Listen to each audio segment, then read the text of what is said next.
2 more days to go. You've been blowing up heavy on Kick, growing fast. Bang! I win. You're 38, no kids, no family, and you're banned on all platforms. Bang! I'm black, you're white, I win, you lose. Nice! Wow. Okay. So that was Cuffem. If you've been living under a rock, then of course you don't know. A couple of days ago, him and another huge content creator by the name of Paul Miller got into a verbal altercation while he was streaming on Kick, in which case Cuffem got banned off of Kick because of the things he was doing, brandishing pistols, drugs, making threats, yada, yada, yada. Just totally acting in a way that's unconstitutional to the terms of use for that app. So of course they kicked him off, banned his account. But of recently, we've gotten news that he's being unbanned in the next couple of days and also receiving increased pay. The CEO billionaire Eddie texted him this apparently. So this is news.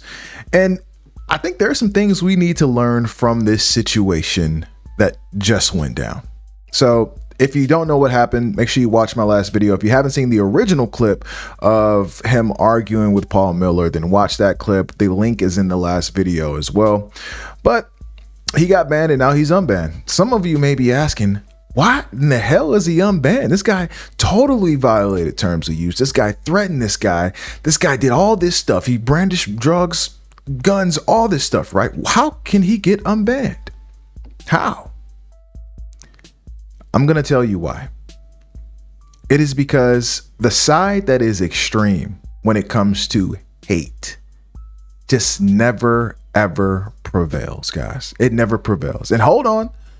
Before you say, hey, Ali, you're wrong as shit. Let me tell you something. As a man, you have to move through life logically. You have to move through life with some type of substance. You have to move through life with some type of peace about you. When you harbor this hate in your heart, you're never going to have peace. You're never going to be able to look your family in the eye and tell them you're genuinely happy when you wake up every day with hate on your heart. Now, this Paul guy, some of you in the comments on the last video said, no, he's really like that. He really hates black folks. He really about that action. I don't know. For me, I see a content creator. I see somebody who is putting on a certain character on camera so that they can get paid or gain views, gain notoriety, gain a fandom. I don't know if you ever watched the show The Boondocks. You remember that show, The Boondocks? Very funny show. It was a cartoon on Cartoon Network back in the day. But anyway, they had this segment where this pastor or a reverend that fought for black rights was arguing with a white nationalist, a woman, right? And they would argue all day on news about certain topics and stuff. And then boom, the moment they met in the room, guess what? They were actually friends. Do you know why they were friends? Because at the end of the day, it was all about the bag. It's all about the bag. And this is something I want to tell some of you people who are fans of Paul, which I'm sure he has his own fan base, like I said, which is a great thing. I think everybody should have their own fan base, no matter how niche your subject matter is, no matter how extreme your rhetoric is. You have people that can relate to you, which is great. Do your thing. But to the people that are relating to him, know that your life is not going to go how his life is going. You're not going to be a successful content creator that's known across different platforms, even though he's banned on basically every platform. You're not going to live that life. You're going to be an engineer. You're going to be a car wash associate. You're going to be a computer technician. You're going to have a normal job like most of us. You're going to be normalized in society, right? And this is going to cause issues for you. This is going to cause your life to go in a way that's not incumbent to success, not incumbent to peace. Now, the reason I said waking up with hate on your heart every day is not good for you is because it's going to cause you to lose focus of everything. It's going to cause, number one, if you're single, it's going to cause women to be repulsed by you because you're racist. Most women, they don't care about that stuff, guys. And if they find out you're racist, they're going to be absolutely repulsed by you. You're going to miss out on so much money because a lot of business has to deal with you dealing with other races. That's just the way of this country. You can't change that. You are going to miss out on so many opportunities to be happy because you can't enjoy yourself while a black family is at the pool. Your wife is going to be unhappy. Your kids are going to be unhappy. Your kids are going to get bullied you got to understand something. When you are a part of this type of society, which is like, you know, the racist, far right, extremist society, you are going to have a microscope on you.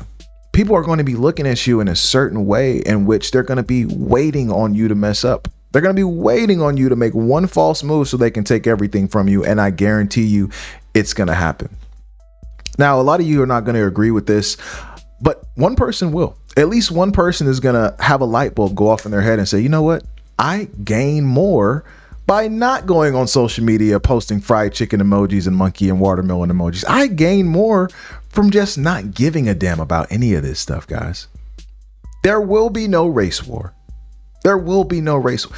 It is physically impossible for this type of country to have a race war. Do you guys know that?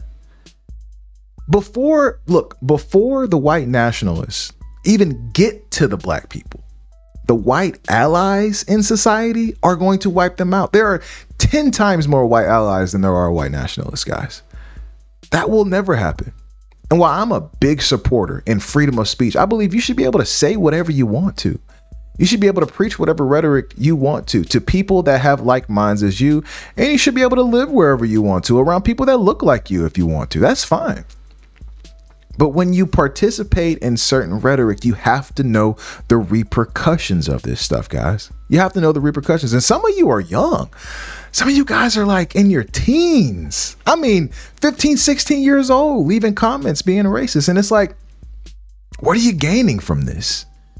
What are you gaining from this? Do you think that blacks are seeing these comments and seeing these comments and saying, you know what?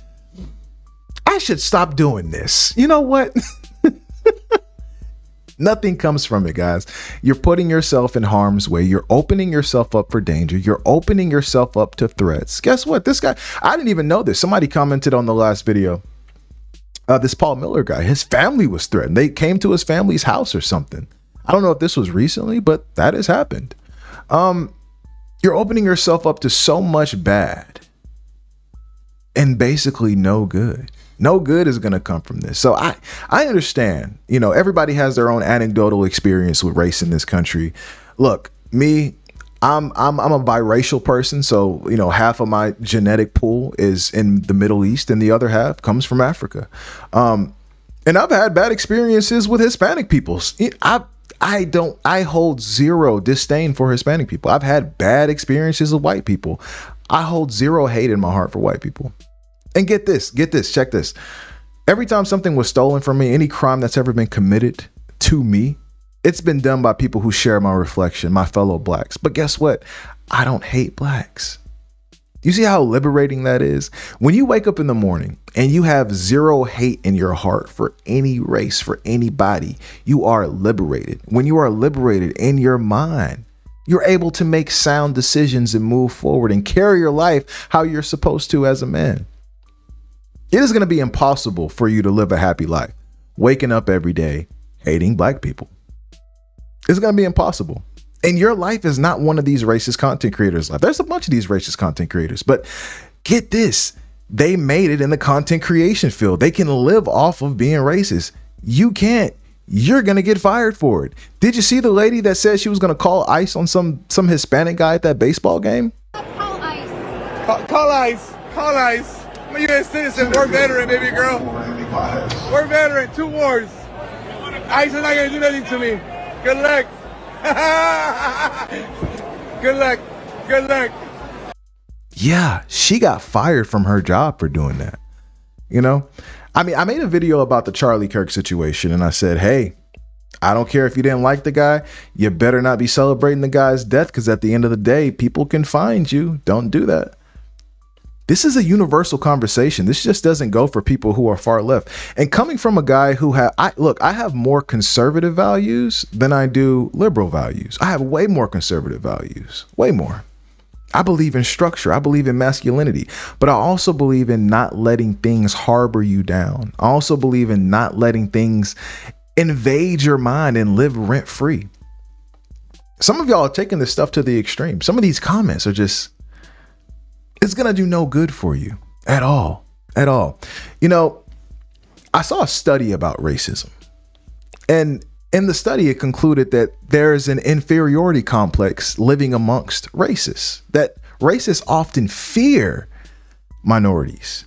And this is why they act in such disdain for them. And I thought that made a lot of sense, right? I thought that made a lot of sense because oftentimes we fear what we don't understand. We're walking through the woods. We don't understand this wolf, so we fear the wolf. We don't know what it's going to do. It's unpredictable, right? Because we don't fully understand what's going on there. And I thought that made a lot of sense. And even if we take it to just street interviews, right? Have you ever saw some of these street interviews where they'll stop random girls and they'll ask them questions about, hey, what kind of guys do you like and this and that and blah, blah, blah. I've watched a lot of those because they're just fucking entertaining and shit, right? So I watched some street interviews and this black guy is like, and even white Mexican guys have asked this question. They've asked girls, hey, what race of guys do you like the best? And a lot of the white women say black guys. Now, some of the guys in the comments are like, oh, we don't want them anyway, blah, blah, blah. But listen to the reason why they say this. The reason they're saying, and because the interviewer will always ask, why do you like black guys, right? And the women will always say, it's the style, it's the attitude, it's the swagger, And so you get to thinking like, well, what's so different between the races where blacks have this differential swagger? Like, what is this? It is the fact that they wake up and don't hate fucking anybody every day. They wake up living carefree. When you have no hate in your heart for anyone, it puts an extra pep in your step. You wake up with no weight on your shoulder. You go to bed dreaming about absolute beauty in the world. Like, don't get me wrong. Life ain't all sunshine and rainbows. And just because you put your racist ways away, it's not going to make the world a better place instantly. But at the same time, it's going to take away that weight that's on your shoulders, because carrying around hate, it just doesn't work. It doesn't work out. Take it from a guy I've carried around hate a long time in my life. The moment I let go of that shit, man, my life got so much better. I start smiling more. I start having fun more. All this stuff, things just came in fruition. And I always like to put things in analogy. So I'll give an analogy to you. You're a white guy, right? You take your family on a vacation. You're at a resort. There's a black family at the pool. You don't like blacks, right? So right away, you have this discoloration, disdain on your face, and you're just not having a good time. Your wife can tell you're not having a good time, right? So she asks, what's wrong? You say, hey, I don't like that there's blacks at the pool. Now you both are not having a good time. Why? Because people are just existing near you, right? Who's going to hurt more from this situation? You or that family at the pool that doesn't even realize you exist? You got to realize something. Real men move with logic. Logic tells you that nothing is going to be gained from you hating an entire group of people. Nothing is going to be gained from this. Nothing is going to be gained. And the masses will never agree with you. You'll never have a militia. You'll never have a full-blown army of people who just flat out hate other people. Most wars were not fought because of hate. Most wars were fought because of economic differences. Most wars, there are more wars fought over women than there were over just hate. You guys got to understand this. And this is one thing that tricks people in today's society is you guys are always on social media. Social media tricks you into believing certain things. Social media tricks you into believing that you should be racist. If you watch a video of black people fighting and you watch that video over and over, social media is going to feed you another video of black people fighting. And it's going to feed you another video of a white person reacting to black people fighting. And then it's going to feed you another video and another one and another one and another one, until you've gone all day watching nothing but black people loot stores, black people fighting, black people assaulting white people. You're going to form an opinion. Do you guys remember the Karen and Ken epidemic? Not too long ago. This was like during COVID. But there were a bunch of videos on YouTube surfacing of what were known as Karens and Kens, which were basically white people losing their shit because black people were just existing and they just called the police and stuff like that. There were so many videos on that. I watched a couple of them, and before I knew it, my feed was nothing but Karen and Ken videos. It didn't cause me to hate white people. It didn't cause me to hate old white ladies. It didn't, because I knew in my mind, this is just a subsection of this demographic. There's such a small demographic of black people in this country, 13%. What actual percent of the 13% do you think falls into the category that you think is stereotypical? Like I said, you have to move through life with logic. And when you don't move through life with logic, things tend to fall apart. Now, like I said earlier, I'm all for people doing what they want to do, living where they want to live. Hell, if you don't want to live in a predominantly black neighborhood, more power to you, man. Just, hey, move to a predominantly white neighborhood. I don't think that makes you racist. I just think that makes you have a preference. Same way as people that don't want to date a certain race of people. I don't think that makes them racist. They just have a preference on where they want to live, who they want to date, how they want to spend their time. But when you go on social media and you spew certain rhetoric, that's when you start getting into the bounds of, oh, I have to do this from an anonymous account. I can't be myself. If you can't be yourself, full in the flesh, and say what you want to say, is it really worth saying at the end of the day? Is it really worth it? Is it helping you? Is it helping you or is it hurting you? Think about this stuff, guys. Think about it. Think about it. And this message is not meant for anyone. This message is meant for those specific guys with that type of mindset to where they want success. They want to see their children's children eat from their bearings. Okay. That's the type of guy I'm preaching to right now. I know a lot of people are going to be like, shut the hell up. We don't want to hear this stuff. You're black. That's fine. I still don't hate you, brother. I still love you like you had your same blood flowing through my veins as you do with yours. But at the end of the day, me not hating you is helping me more than you hating me. Remember that. Remember that. All right, y'all. I'm going to end with that. If you like what you see, as always, make sure you like, comment, and subscribe to the channel. And I'll check y'all next time. Peace.